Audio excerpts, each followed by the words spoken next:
Welcome back to The Initiation, a podcast for those who sense we're living through a planetary turning point.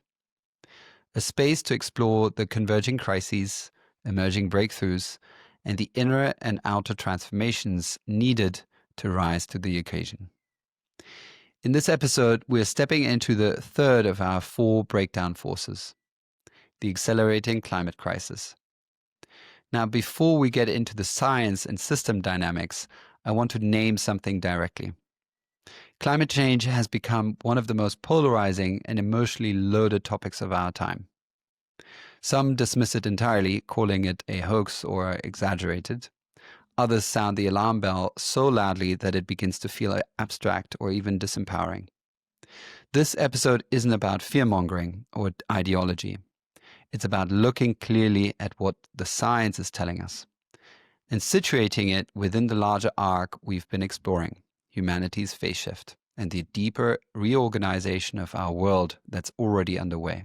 There's plenty of debate about climate policies, timelines, and how best to respond.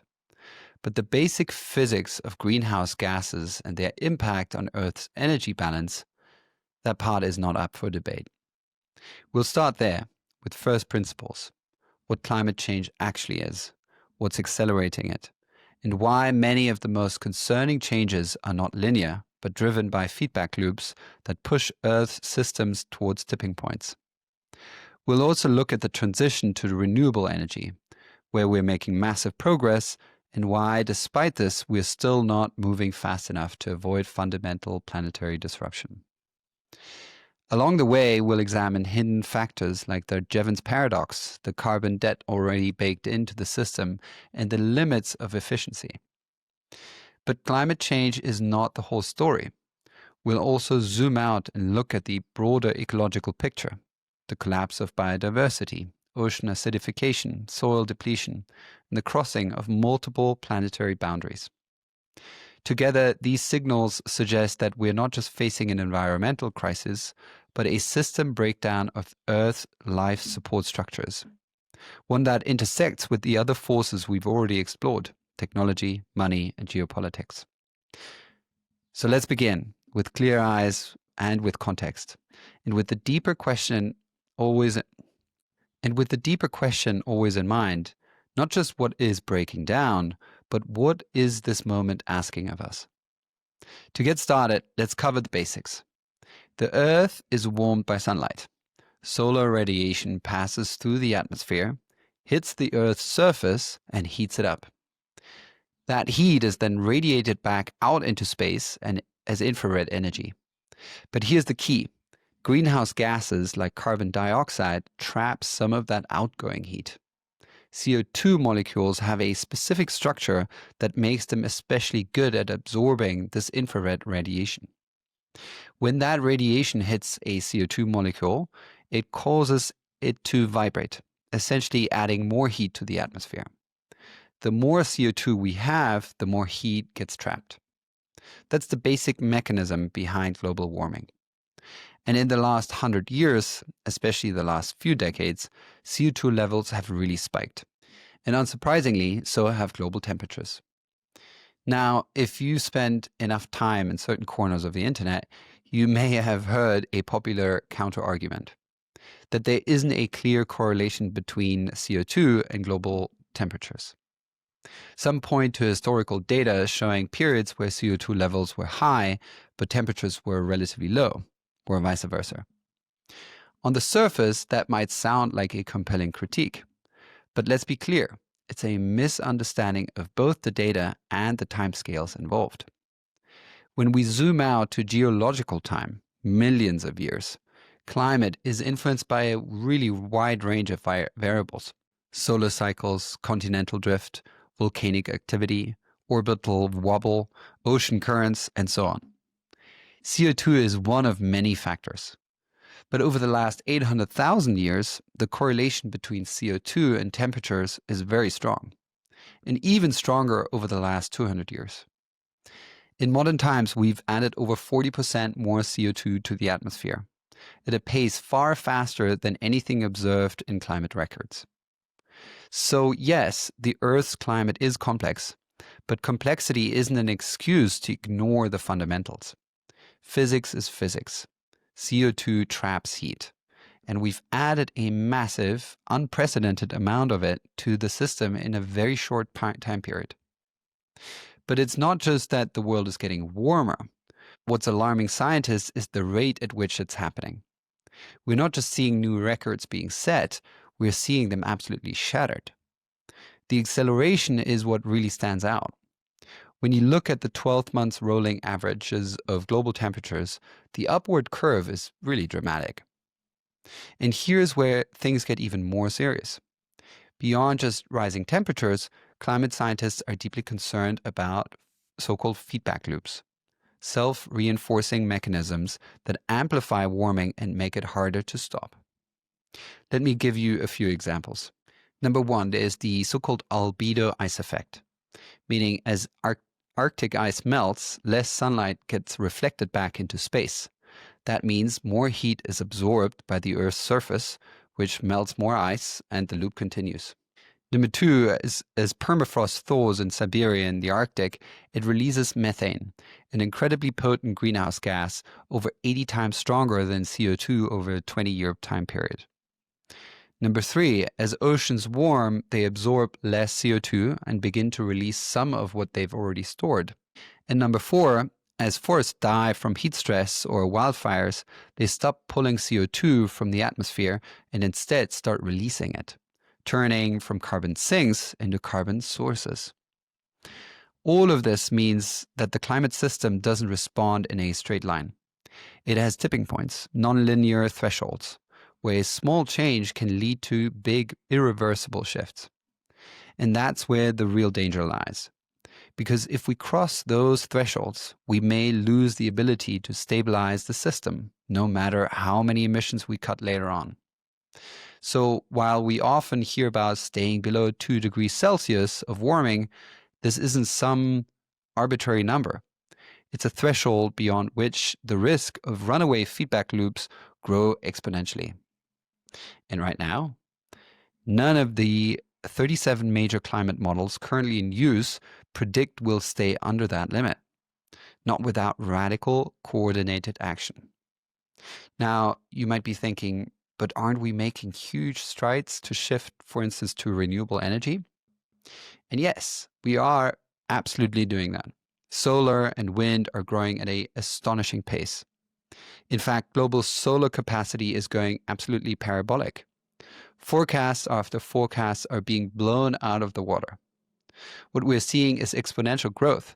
Solar panels are going up and battery costs are dropping. This is genuinely hopeful. But here's a sobering part. It's not happening fast enough to counterbalance the scale and speed of the crisis. And one of the main reasons has to do with something called the Jevons Paradox. It works like this. When we make something more efficient, like lighting, transportation, or computing, it often becomes cheaper and more accessible. Well, that should be a good thing, right? But the paradox is that this increased efficiency can actually lead to more consumption, not less. Let's take lighting as an example. LEDs are more than 6 times more efficient than incandescent bulbs.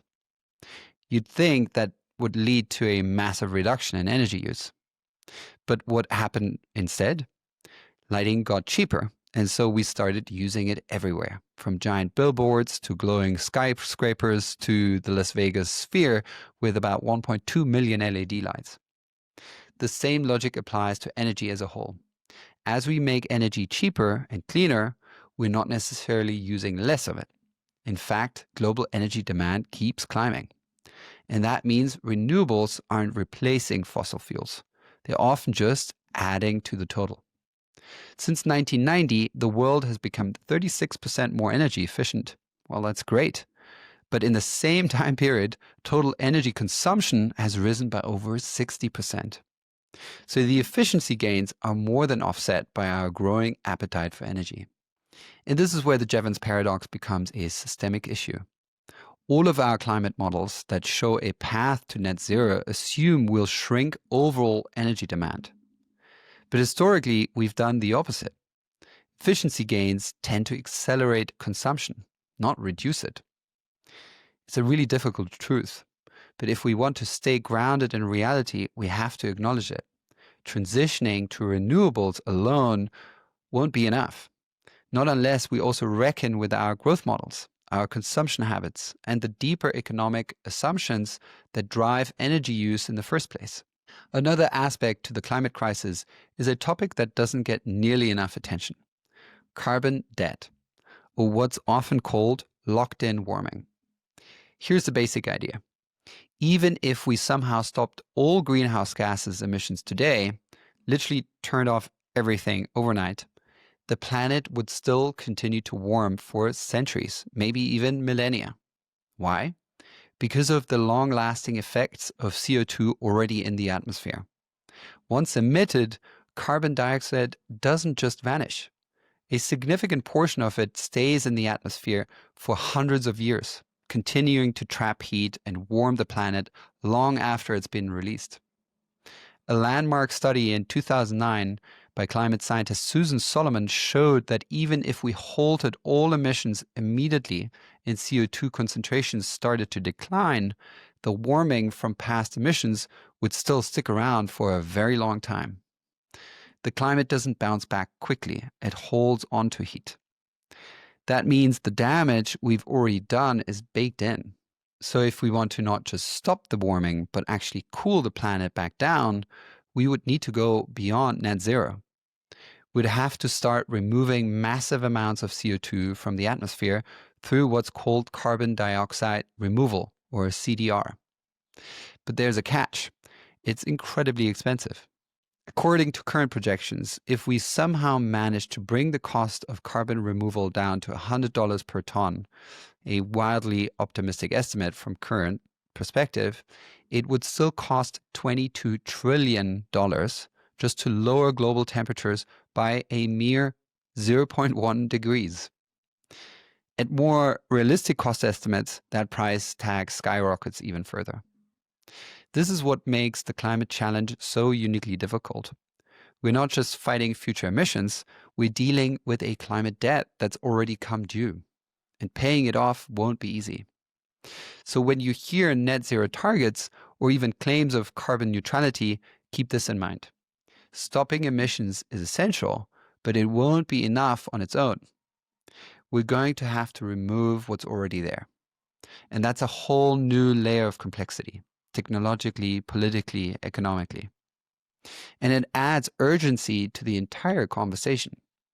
Because the longer we wait, the higher the carbon debt climbs, and the harder it gets to pay it down. Now, we don't have to look to the future to see the effects of climate change. We're already feeling them increasingly, dramatically, and often unexpectedly. The number and intensity of extreme weather events have skyrocketed over the last few decades. We are seeing more meteorological events like hurricanes, windstorms, and extreme rainfall. We're seeing more hydrological events like floods, mudslides, and rising sea levels. We're seeing more climatological events, including heat waves, droughts, and wildfires. But here's the key point. It's not just that these events are becoming more frequent. It's that they're becoming more extreme, more erratic, and harder to predict. We're seeing non-linear acceleration, where change doesn't happen in a straight line, but in jolts and jumps. Take droughts, for example. Severe drought now affects a growing portion of the Earth's surface, and it's not just about having less rain. It's about broken water cycles, agricultural collapse, food insecurity, and eventually forced migration. These aren't isolated events. They ripple through economies, societies, and entire regions. Unfortunately, even well-intended efforts to reduce harm can have unintended network effects on the climate system itself. Take the example of maritime shipping. In 2020, the International Maritime Organization implemented a major regulation to cut sulfur content in shipping fuel by 80%. The goal?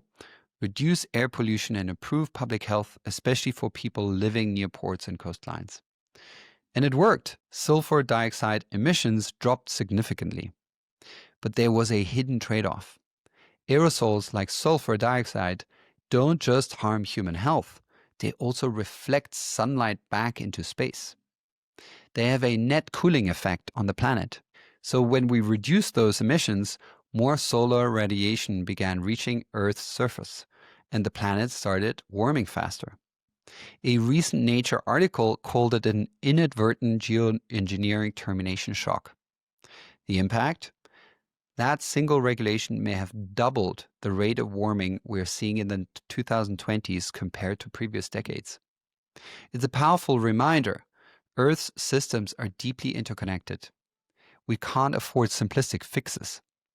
Even interventions with good intentions can accelerate the very changes we're trying to prevent, unless we account for the full complexity of the system. Now let's zoom out, because climate change, while critical, isn't the only signal flashing red. When we step back and look at the Earth's broader ecological systems, we begin to see a larger, more interconnected picture of stress and breakdown.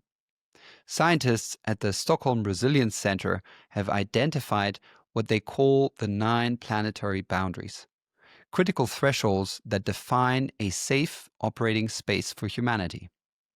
These include things like biodiversity, ocean acidity, land use, freshwater cycles, and chemical pollution. Cross too many of these boundaries, and we risk triggering nonlinear changes in the Earth system that are irreversible. As of 2024, we've already breached 6 of these 9 boundaries. That's not a distant scenario. It's right now. Let's take a few examples. Biodiversity loss is happening at an unprecedented rate. Right now, we're losing around 1 to 2% of all insect species every year. These insects are like tiny robots working in the global ecosystem, pollinating crops, breaking down waste, maintaining soil health. If that trend continues, we could lose them entirely in the next 50 years. We have no replacement. Or look at the oceans. As they absorb more CO2, they become more acidic. Today's oceans are already 30% more acidic than they were in pre-industrial times. That's faster than any time in the past 300 million years. And it's wreaking havoc on coral reefs, shellfish, and the marine food web as a whole.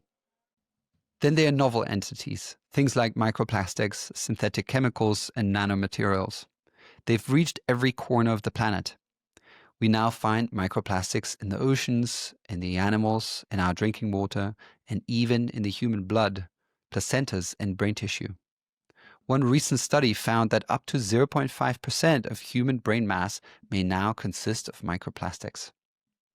And perhaps most alarmingly of all is topsoil loss. A third of the world's topsoil is already degraded. The rest? We're losing it at about 1% per year. If that continues, we may have fewer than 60 harvests left before industrial agriculture, as we know it, becomes unworkable. These aren't isolated problems. They're interconnected signals that Earth's life support systems are under massive pressure. Each one amplifies the other. Biodiversity loss weakens ecosystems. Soil loss reduces agricultural resilience. Ocean acidification impacts the climate system. Together, they paint a picture of systemic destabilization, one that reflects the patterns we've seen again and again throughout this podcast. Turbulence before transformation. So, what does all of this tell us? That we're not just facing a climate crisis, not just an environmental crisis. We're living through a planetary systems crisis, one that touches every part of life as we know it. And yet, this doesn't have to mean collapse.